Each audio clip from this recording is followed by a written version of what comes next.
office just down the hall here in the rotunda. And 30 days later, he continues to betray the promises that he made to the American people when he was on the campaign trail. He promised he would focus on reducing prices and costs that the American people have to bear. In fact, costs are going up. He promised to fight for working Americans, the forgotten Americans. But with the help of the richest man in the world, Elon Musk, he is actually going about cutting very important public services to the American people in order to make way for and pay for tax cuts for the wealthiest in this country, people like Elon Musk. And I come to the Senate floor today because we're in the process of setting up the framework in which that is going to happen. Republicans are bringing to the floor, probably tomorrow, a budget resolution that will set in motion that process of providing tax cuts for the very wealthy at the expense of other Americans. That is a great betrayal by the Trump administration. But, Mr. President, before I talk about that great betrayal by Donald Trump, I want to talk about another betrayal that is going on as we speak. And that is his betrayal of the Ukrainian people and everybody who yearns for and fights for freedom and democracy around the world. What we are witnessing is not America first. We are witnessing America in retreat. The Ukrainian people for over 3 years now have been fighting against the brutal onslaught by Vladimir Putin. They're fighting to protect their sovereignty, their way of life. And President Trump is throwing the Ukrainian people under the bus, and at the same time betraying people who fight for freedom around the world. You know, Donald Trump likes to pick on people he perceives as weaker. We all know that he made fun of people with disabilities. He likes to pick on people who have differences. But when it comes to other bullies, he is a weak person. He backs down, and that is what we are witnessing with respect to Vladimir Putin. Donald Trump is backing down. In fact, he just today blamed the Ukrainians and President Zelensky for Putin's attack on the Ukrainian people. In fact, he called President Zelensky, a dictator, when it's Vladimir Putin that is the dictator and launched the assault on the Ukrainian people. We should all be ashamed. Ashamed, Mr. President. I met with President Zelensky at the Munich conference over the weekend, along with many of my Senate colleagues, a bipartisan delegation. All of us, Republicans and Democrats, said to President Zelensky that you have our continued support. The Ukrainian people have our continued support. But at that same conference, we saw Vice President Vance not even talk about the threat from Putin and our support for the Ukrainian people. In fact, we heard him lecture the people from Europe and others around the world gathered at that conference about their, quote, weak democracy, and said that really what they needed to do was kowtow to the farthest right parties in Germany, neo-fascist parties in Germany. And then after saying that, he went out and met with them. That is now the United States foreign policy in action, and all of us on a bipartisan basis should be standing up and saying that that's wrong. You had the Secretary of Treasury arrived to extort Zelensky, saying that unless you give us half of your rare mineral reserves to pay for past support, you don't get any additional support from the American people. Imagine if during World War II, FDR had said to Churchill and our other allies, hey, we're no longer going to support you in the fight against fascism, Nazis, and Hitler unless you sign over now half of your natural resources. Mr. President, this is a shameful moment for the United States. We have stood up for freedom. We have stood up for democracy. We have stood up for the rule of law. And now President Trump is throwing Ukraine and freedom-loving people around the world under the bus. So I say to our NATO allies and other allies around the world and partners who believe in the rule of law and believe in democracy, you're going to have to carry this mantle for now. A lot of people say, oh, that's just President Trump saying these things. Watch what he does, not what he says. What an American president says matters. And when President Trump talks about abandoning Ukraine and how President Zelensky's the dictator and how Ukraine started the war, not Putin, that is throwing Ukraine and our NATO allies under the bus. So our European allies, our European NATO friends, they're going to have to step up and clearly carry that mantle.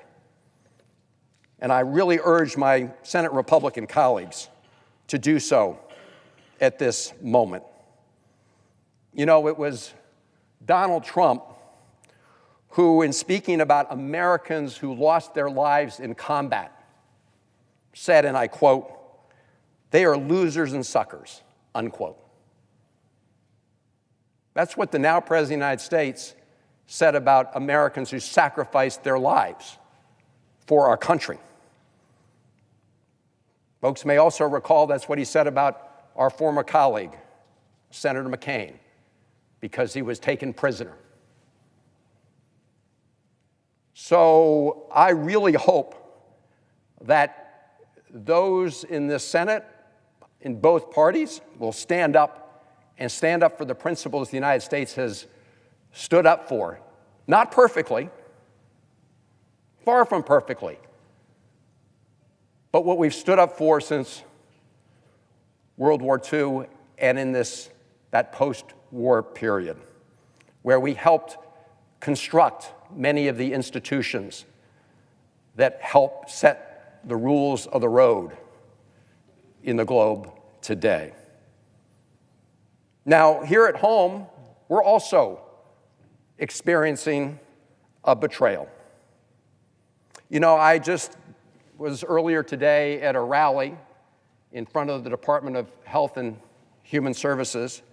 It was a rally to protect the public health and specifically to help protect medical research that's conducted at the National Institutes of Health and at institutions around our country, colleges and universities and other places, where they do the research that leads to treatments and cures that save lives in America. And it's pretty simple. When you start slashing funds for the NIH and its programs, and when you start slashing the research team at NIH, it means more Americans will die prematurely of disease. It means more Americans will suffer for lack of treatments. And yet, that is what we saw the Trump administration do recently. Fortunately, a federal court has put a stay on those illegal actions, these actions to just unilaterally try to cut important public investments in medical research. So let's not sugarcoat it. The consequence of doing that is very serious. They do important research in cancer, in Alzheimer's, heart disease, diabetes, and other diseases that plague probably every American family, and rare diseases.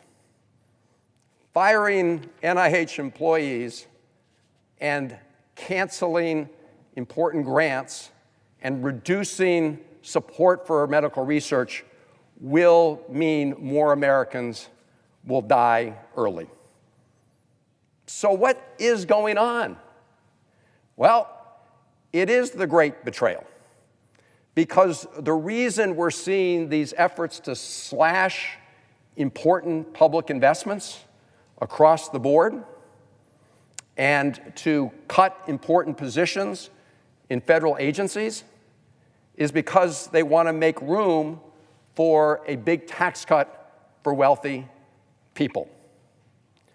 And you can see that the person that Donald Trump, President Trump, has chosen to do his dirty work is Elon Musk, the richest person in the world, who is in the process of conducting illegal raids on various government agencies. And I say illegal raids, I've never seen the courts so busy.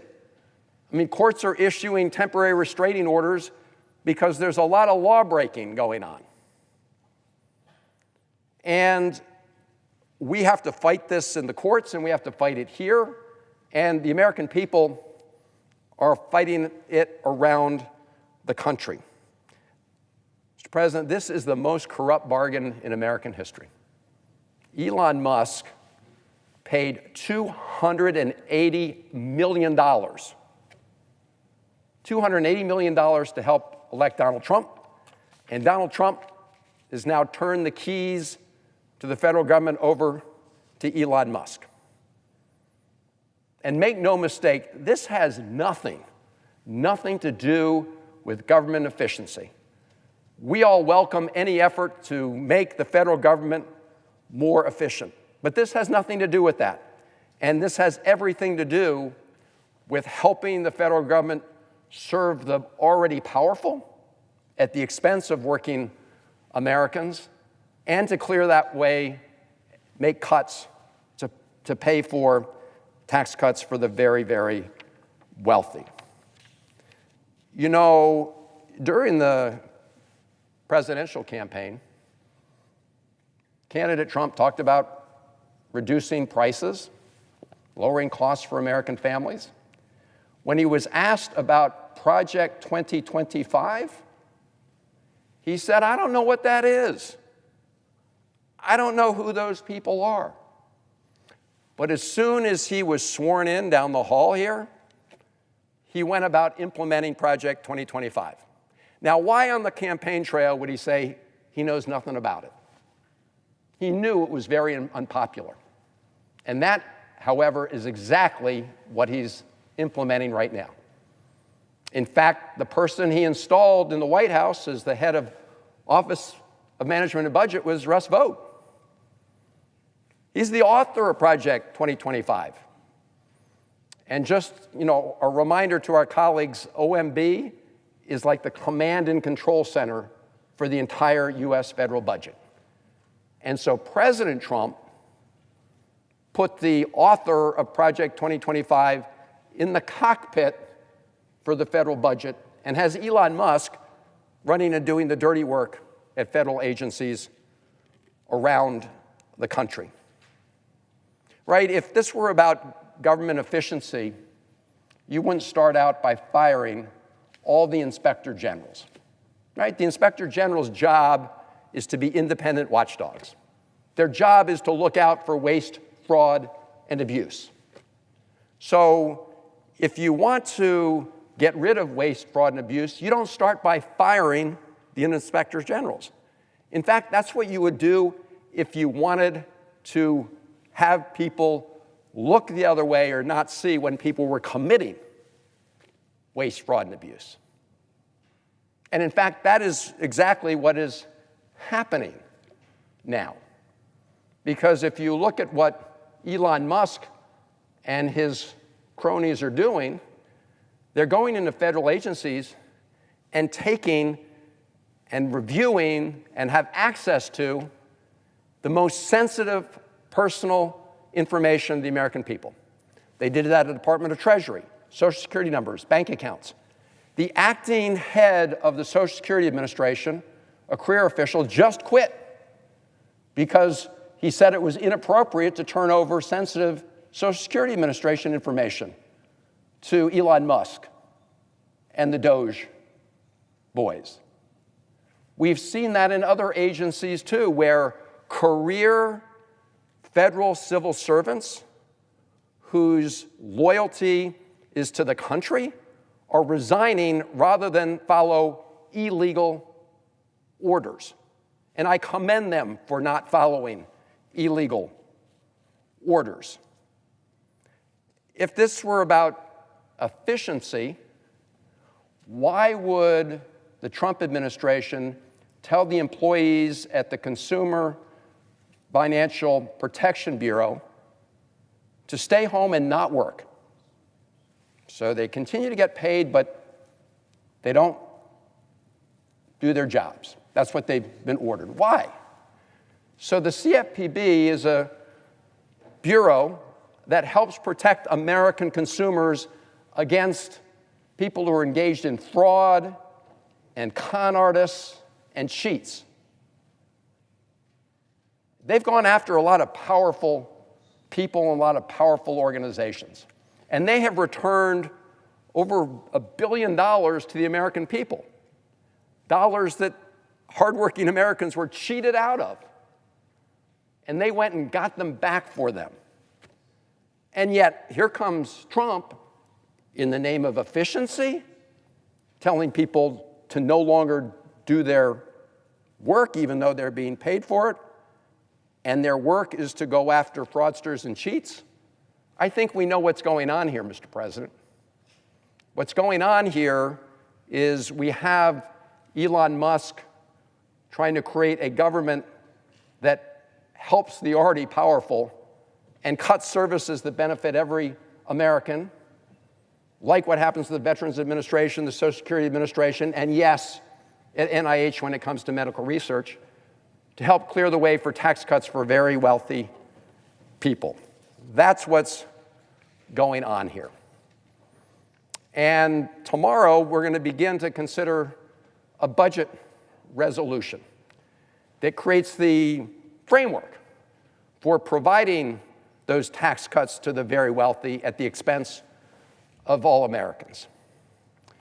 So I serve on the Senate Budget Committee, and last week we had a preview of all of this. We considered the budget resolution.